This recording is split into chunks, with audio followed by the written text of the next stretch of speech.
the beloved, the hated, the controversial. Let's talk about trends. Coucou, my name is Anastasia and welcome to my YouTube channel. So first and foremost, today we're going to be talking about spring summer trends because it's March and that is only appropriate. And second of all, if you watch my videos on the regular basis, you might recognize the background as different, and that is because I have some exciting news to share with you. And that being said, my husband and we have relocated to Singapore. Pretty sure this is the first time I'm sharing this news across any of my social media platforms, so YouTube fam, you are the first. That being said, today I wanted to do a bit of a mix of the blind trend reactions as well as my yes and no's as far as those trends go.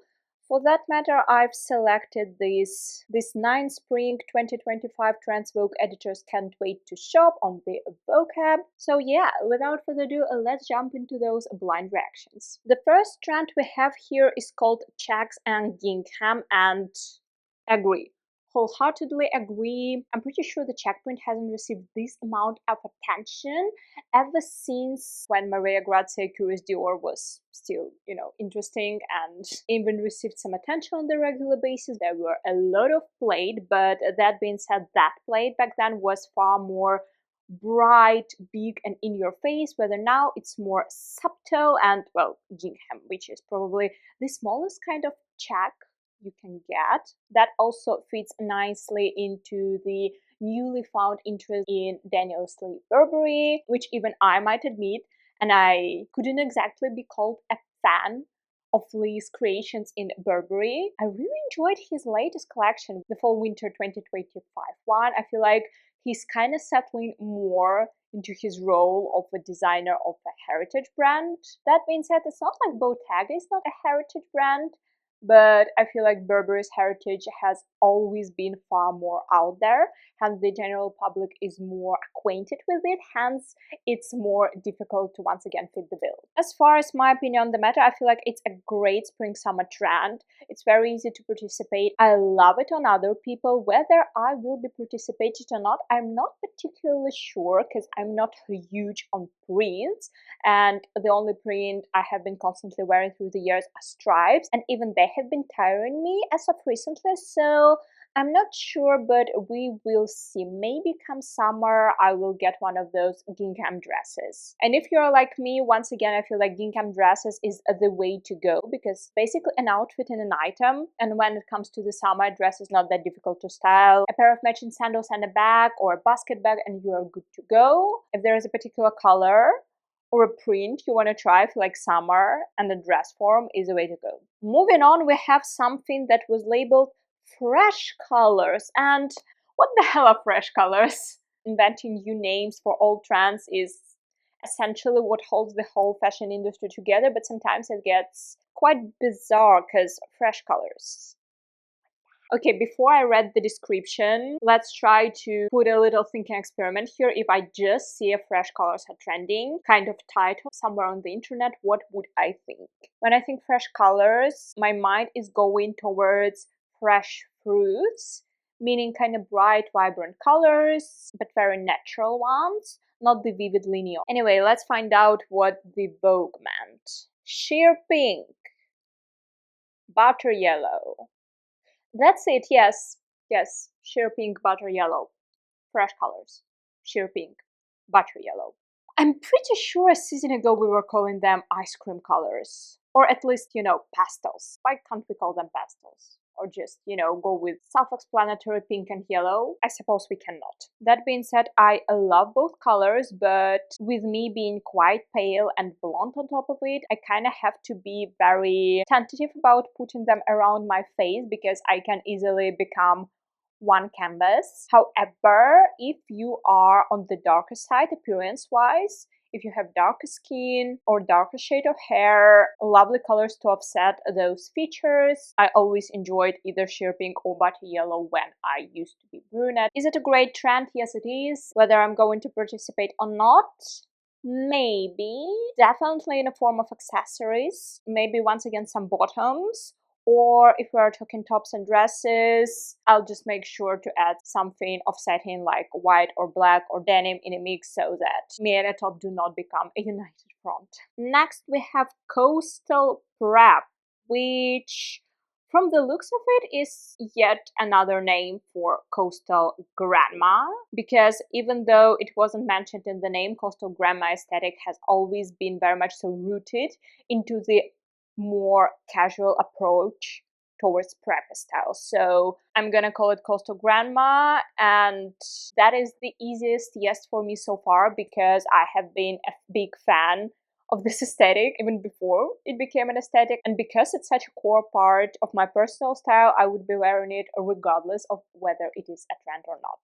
Next, we have new business coats, which once again, I feel like office corporate style has been trending for a couple of years now, with slightly different takes towards the metro. Like we had Almani, then we had preppy, then we had office siren, then we had another variation of an office siren, which is leaning more towards the 80s aesthetic. And what we have now: super high waist trousers, clean light pencil skirts, oversized blazers, polished pointed toe pumps. All in all, it still sounds very much so 80s, maybe tad less siren-y and tad more professional. I love the aesthetic. I utilize it a lot in my styling videos, reels, shorts, and what's so not. But whether I wear it out and about, I mean, realistically speaking, it's not the comfiest to wear and out of my videos. And if I do not have an occasion to dress up, I would probably go toward a more casual, well, still smart, but more casual styling approach. So let's say I can easily see myself getting a coffee in a button-down, high-waisted trousers and a pair of ballet flats or trainers, but I cannot quite envision exchanging those trousers for a tight pencil skirt, the ballet flats or trainers for the heels. It just doesn't scream coffee shop run to me, you know? But if I were working in the office, then 100% yes. Next, we have electric blues. Pretty self-explanatory. I am, however, not quite sure I agree on it being a trend, because I do not reckon seeing all that much navy blue. I would probably say that the trend is more about vivid dots of color incorporated into the otherwise pretty neutral outfit. Like, think Miu Miu or Prada, when the models were wearing all grays and browns and white, and then boom, bright orange jacket or green pumps or navy blue sweater or something. In that regards, I like the trend, basically because it provides us common users with a lot of color combinations inspiration, because you don't necessarily have to wear rubber gloves and ultra mini skirts with these swim trunks under it, but you can take the color combos they were using and just utilize more wearable items. Whether I will be participating or not, that's a difficult question, because once again, I'm a neutral girly, but I'm not opposed to the colorful items per se. It's just that if I'm getting something colorful, I gotta be like 100% sure that I love this item and I will love it after the trend dies out, after 1, 2, 3 years. And if I do, then yes, it qualifies for me to get this item, because only then I'm sure that I will get my wear out of it. Next trend on agenda is a fluid shapes and proportions, and love.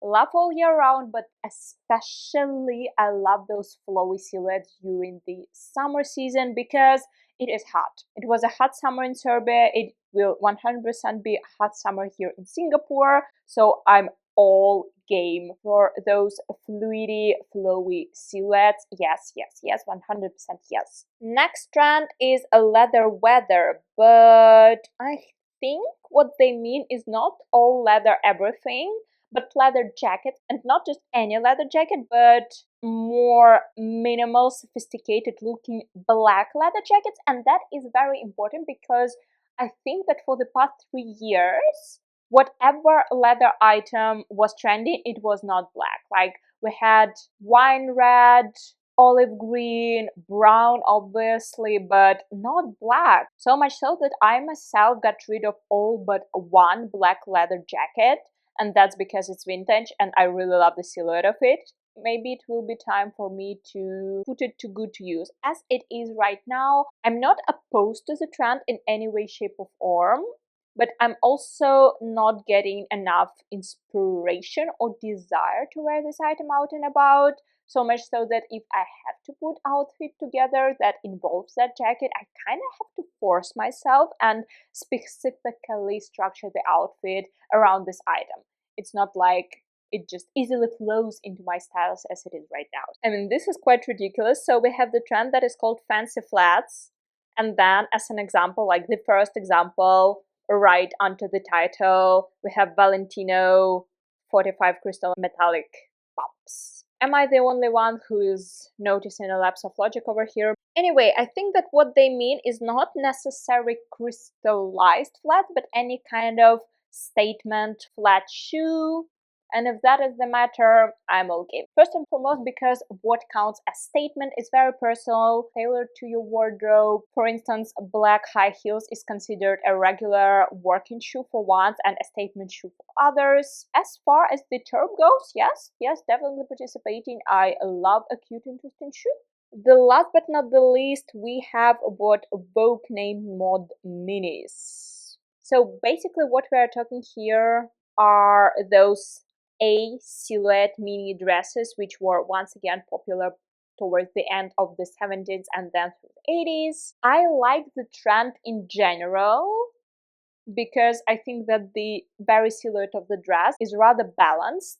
Like the legs are opened, but the bodice is not too tight. Hence, the whole silhouette is balancing itself out and also makes it more wearable than skin-tight dresses. Also, more environments appropriate, like work, for instance. It's also great for layering because what I remember seeing throughout the runway shows is that a lot of those dresses were more of a second layer style of dresses that you wear on top of the t-shirts, button-downs, halter tops, racer tops, like you name it, which once again makes it a better investment item because you can wear it more than one way. If I'm gonna be participating in it or not, I'm not gonna lie to you, I'm not quite sure about that, simply because I'm not that big fan of a mini length. I don't own a lot of mini dresses, I don't wear a lot of mini dresses. Will I get a mini dress in that silhouette if I like it though? Well, if I like it a lot, once again similar to electric blues or whatever bright pop of color, yeah, yes, I probably will, but what are the chances of me liking them a lot? Not high, my people, not high.